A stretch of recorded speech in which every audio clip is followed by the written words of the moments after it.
Mesdames et messieurs, je vais vous faire un cadeau aujourd'hui. Le cadeau est sur l'importance de très bien gérer son temps.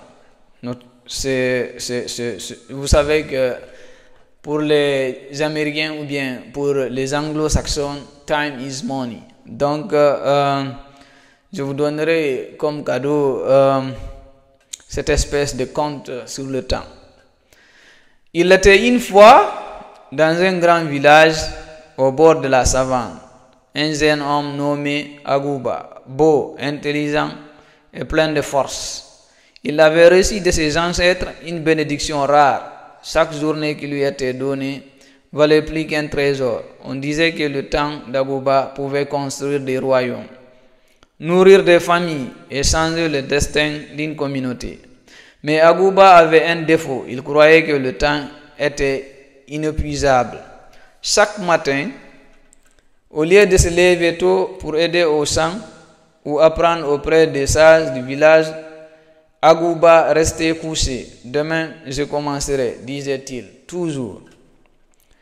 Quand ses amis partaient chercher du bois, il répondait, aidez-moi, je vous rejoindrai plus tard. Mais ce plus tard ne venait jamais. Le soleil montait, le soleil descendait, et Agouba passait ses journées à jouer, bavarder, rire inutilement et remettre à demain ce qu'il aurait pu faire aujourd'hui.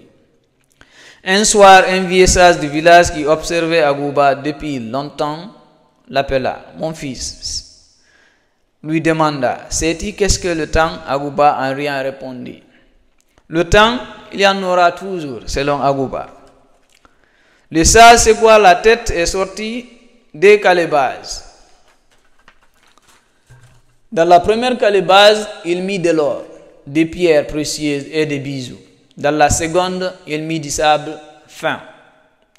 Puis il demanda à Agouba laquelle de ces calebasses te semble la plus précieuse. Agouba répondit sans hésiter, celle qui contient l'or et les pierres précieuses, bien sûr. Le sage versa alors lentement le sable de la deuxième calebasse. Dans la première, à mesure qu'il versait, le sable recouvrait l'or jusqu'à l'ensevelir complètement. Vois-tu, Agouba, dit le vieux sage, l'or, ce sont tes forces, tes talents et tes opportunités. Mais le sable, c'est le temps. Si tu laisses filer ton temps dans la paresse, dans les futilités, il finira par étouffer toutes tes recherches intérieures. Les années passent, les amis d'Agouba deviendront cultivateurs prospères, artisans respectés, chasseurs courageux.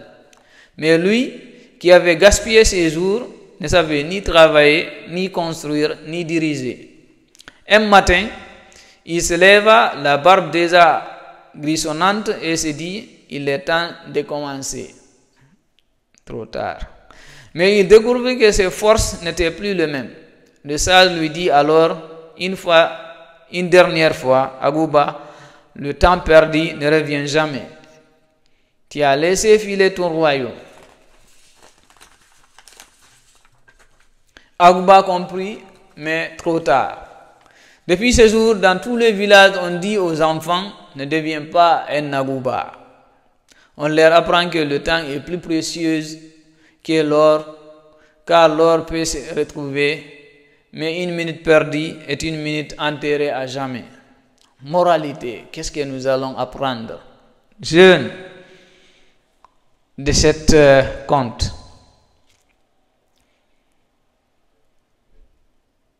Moralité, celui qui respecte son temps construit son avenir.